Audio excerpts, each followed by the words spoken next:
My friends, welcome to FreeCAD practice. Today I want to work on the new assembly workbench of the new FreeCAD 1 version, which will come out pretty soon.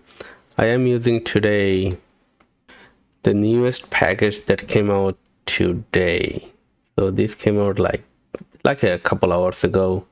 And this is one of the release candidates that they are releasing.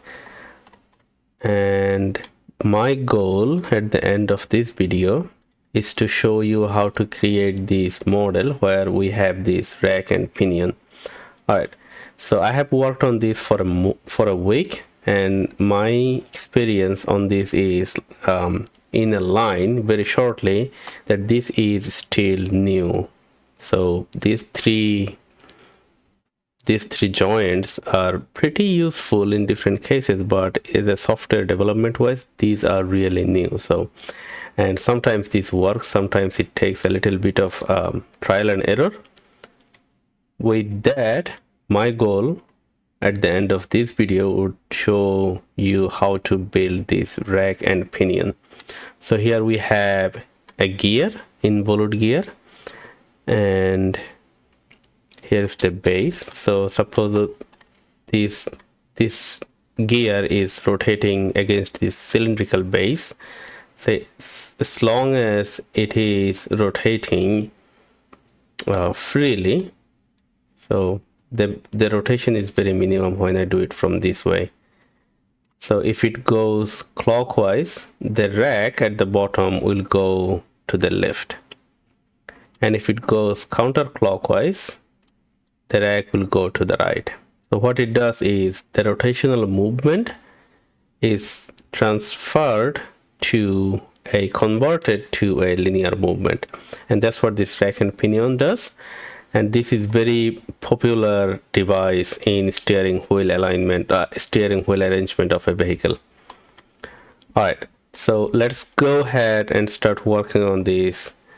And I built this one manually, this rack, but there is a better way, so I'll show you that. I'll go ahead and open up a new document, and as I said, there is a better way. So I did everything in this exercise in part design, created the involute gear and created the rack manually. But let's go ahead and install this new, or like not new, but install this workbench dedicated to create gears. So FreeCAD.gears workbench. So go ahead and install it if you don't have it already, and it will show up here. This is the name workbench, gear workbench, and it has dedicated buttons for gears of different kinds, racks of different kinds, and very cool things. All right, so assuming you install this gear and then restarted your FreeCAD, our first job is to build this pinion, this gear, and secondly we will build this rack, and then thirdly we'll build a base of some kind. So coming back to the new file, I want to create a involute gear. Very cool, one click, there is your gear. And then create another involute rack. Pretty cool. And then we will have to do some work on the sketching part to create the base. But before we jump into there, I want to give you some resources on how different parameters in gears and racks work. So I was searching for some simple explanation, and then I found this document online, so I'll leave this link in the description of this video. So in a gear, we'll have to keep in mind at least two things, at least two main components of a gear design is the circular area that's covering, right, and the module. So the module is related with this coverage of the circular area, and then we will add how many teeth we want around that gear. So number of teeth, we will provide that, and then this module is a relationship between the diameter and the teeth. So diameter divided by the teeth is called the module, which is very important, this m. And also remember that when we say diameter, the diameter actually goes halfway through the teeth. So if you do pairing up with two gears, they will touch each other at this reference circle. So take the diameter, divided that by number of teeth, you will get the module. So I'll leave this link to this document in the description. Obviously not my document though, but it's pretty useful, short, brief, but useful. All right. So with that, let's hide this rack. Let's go to the gear and see how that parameter works with us. So here it says the base. We don't want to worry about that base. Accuracy, not to worry about this. Come here at this base. The height is 5 millimeter. There's this extrusion height. We can update that as we want, say 3 millimeter maybe. And then the module, the default is 1. We can change that if we wanted to have a bigger gear. The module will have to be bigger because diameter divided by number of teeth. So the bigger diameter will result in bigger modules. So say 1.5, it just makes it bigger. So the size of the teeth becomes bigger, and then the overall diameter becomes bigger. And number of teeth is 15. Pretty good with us. And then these are the computed parameters. We cannot change these.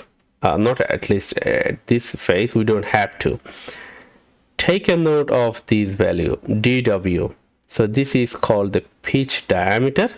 So that is 22.5. What it means is, okay, let me show one thing real quick.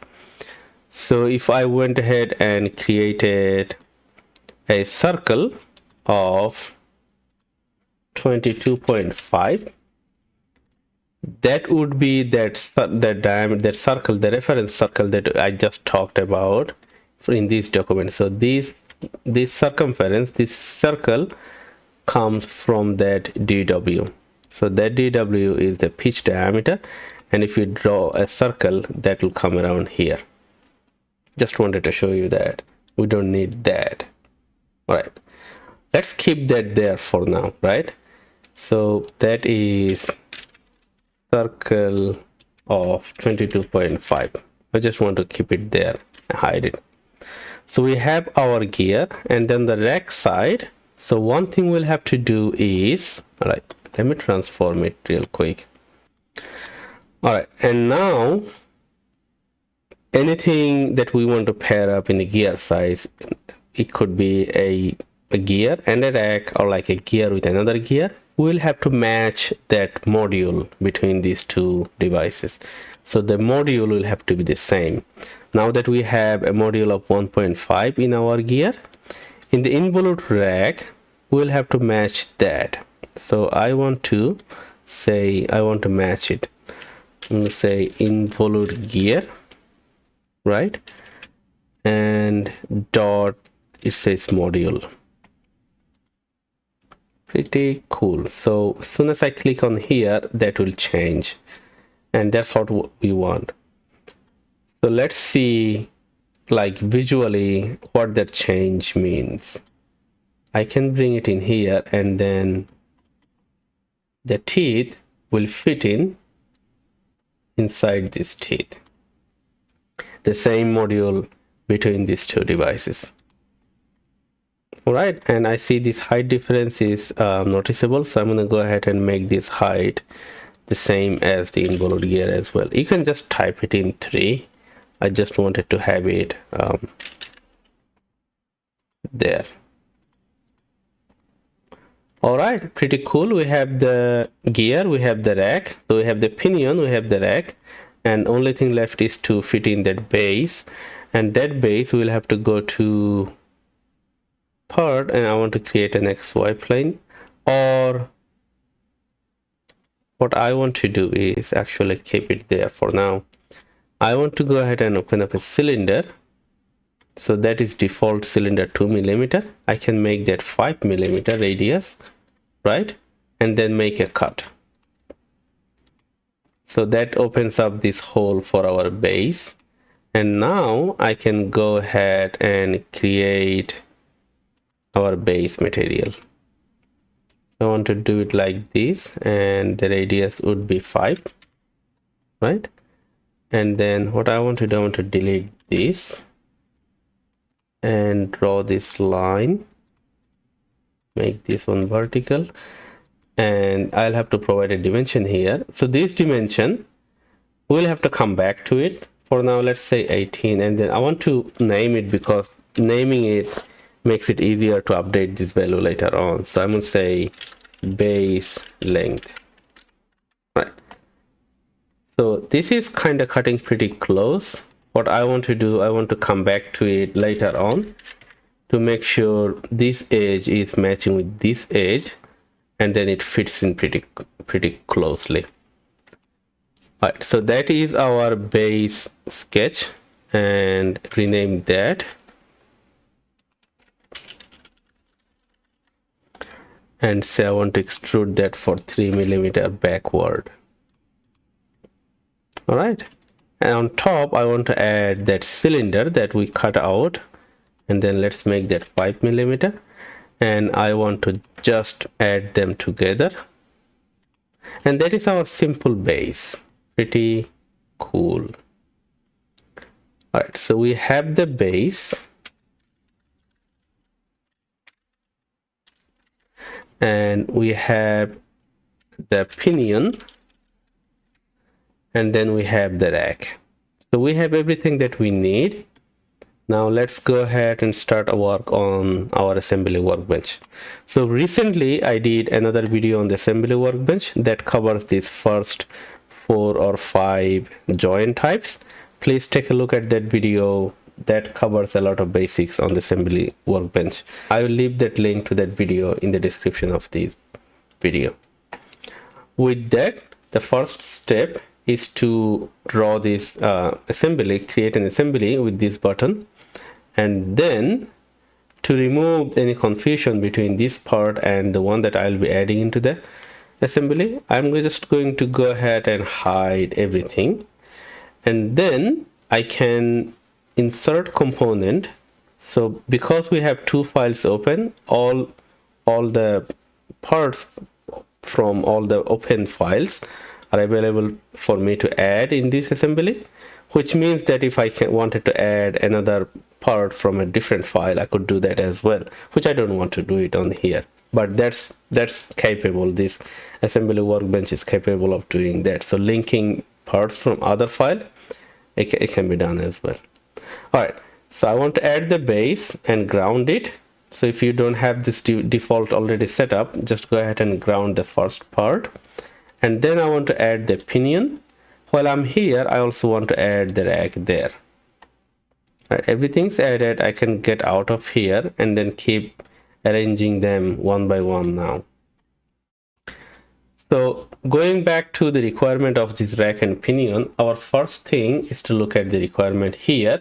It says select the same coordinate system, and then we will have to add a sliding joint and a revolute joint. So this will be added with this base with using a revolute joint here, which allows rotational movement, no lateral movement. All right, so I want to add that. So rotational movement, revolute. I want to add this edge. See, look at the axis cross there, the local coordinate. And I want to match that line with this line, and that actually fits in perfectly. All right, and no offset required at this case, and then I want to keep it like that. So revolute, as I said, it will allow rotational movement just like that. And then I want to add this rack. It's right there. I can move it here. Actually, I can drag it. I can also rotate it to help me work pretty easily. and bring it up here, maybe bring it down somewhere there, or I could just drag and drop it just like that. Either way, whichever way works fine. What I want to do, I want to match this rack with this base with this sliding joint. Sliding joint, what it does is it does not allow anything else other than lateral movement on the left or right or up and down. So we want, for this setup, we want to have it like a left and right. So let's see, I want to go with the sliding joint. I want to take this, note the axis cross there, the X is going left and right, right? And then I want to match that with this,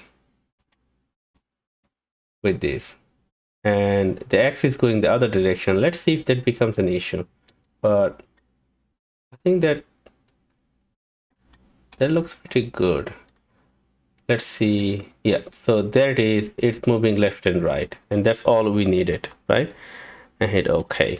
So we got the revolute joint and we got the left and right. So what we want to do is pair these two with rack and pinion joint, that such a way that once we rotate like this will go on the left.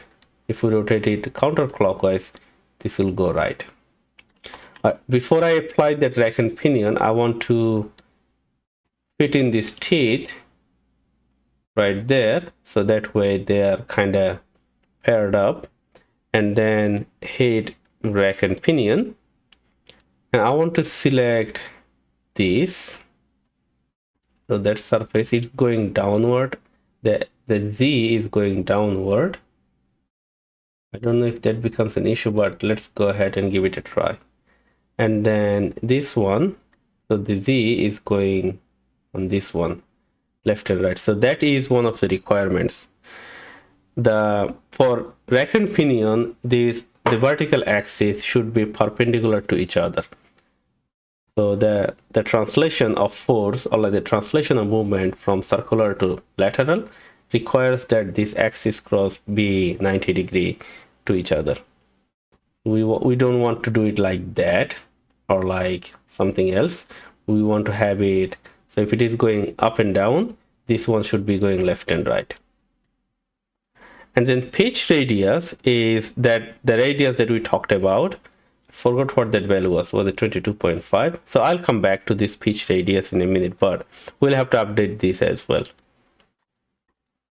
And then, so let's go ahead and find that pitch radius from this involute gear. So we have the pitch diameter 22.5. So the pitch radius in, so this is here under the joints, that's the rack and pinion, and here I think this is the distance, that's the pitch radius. So we can actually formulate it, right?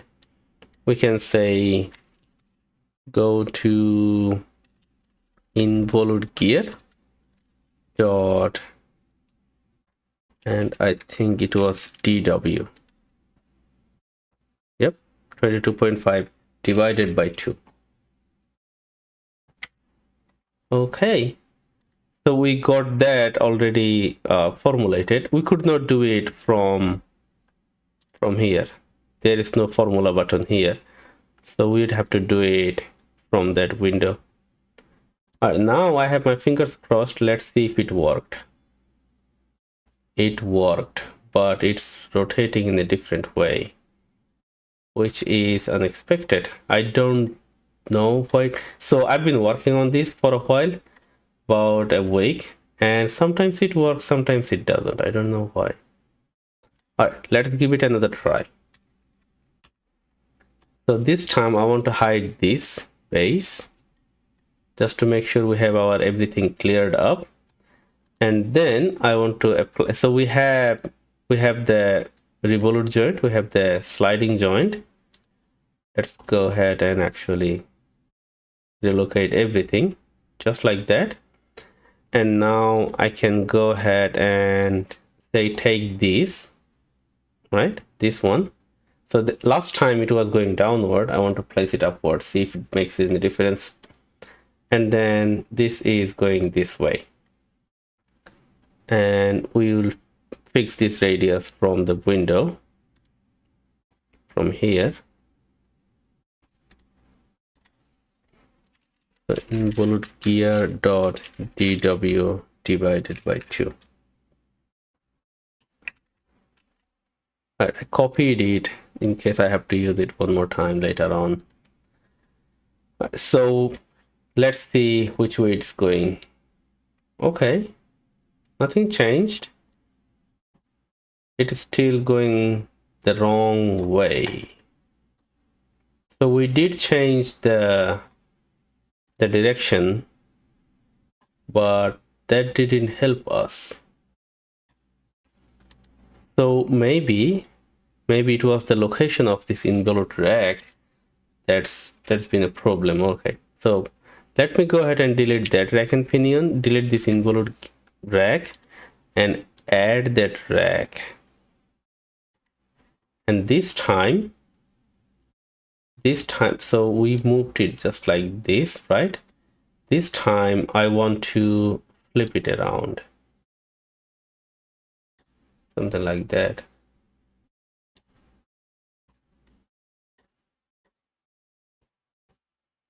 Okay,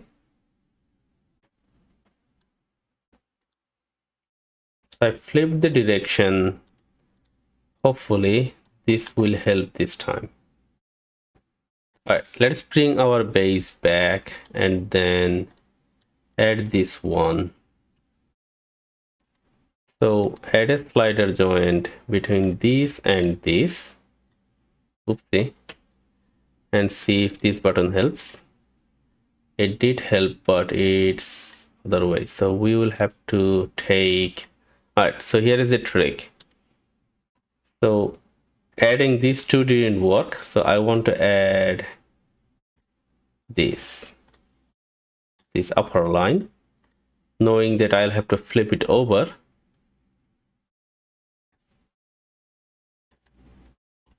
Just like that. And let's see. So this worked, right?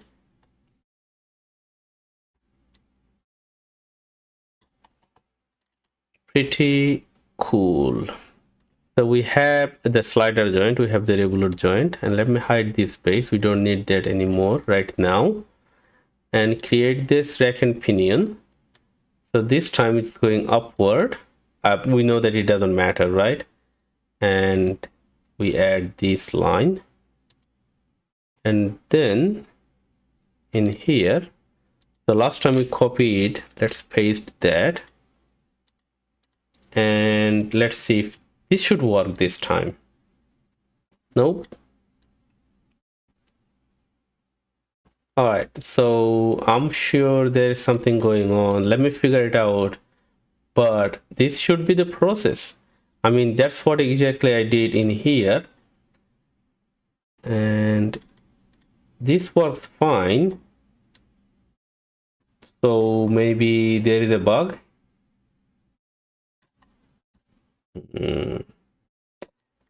Anyway, and that's exactly what I did here. So this Z is pointing upward. Let's take a look at it. So the Z is pointing upward and this is going sideways, right side. Maybe that's what the difference is. All right. So this line is going backward. We want to have it on the right side, rightward. And how do we do that? How do we do that? So we take this, right? And this is suggesting me on the left side only. So we tried flipping this up, but didn't work. Let's see if I can take this. Nope, everything is pointing towards the left side. I wish there was a flip direction button here. That would actually help me flip this direction. So that is an issue. All right. Until that issue is fixed, I can go ahead and upload this working version on OnSale, and then you can download it and give it a try, see if it works. So let me show you how I do that. It's pretty cool, this new system. So I have already logged on there. So all I want to do is upload this model. So I already have the 200 models. I'm adding those models into this library as well, on this previous series. So if you can download all those models and then, or like just look at them without having FreeCAD installed as well. All right, so I found this. As you can see, I have tried multiple versions. I think this is the one working so far. So let me take that and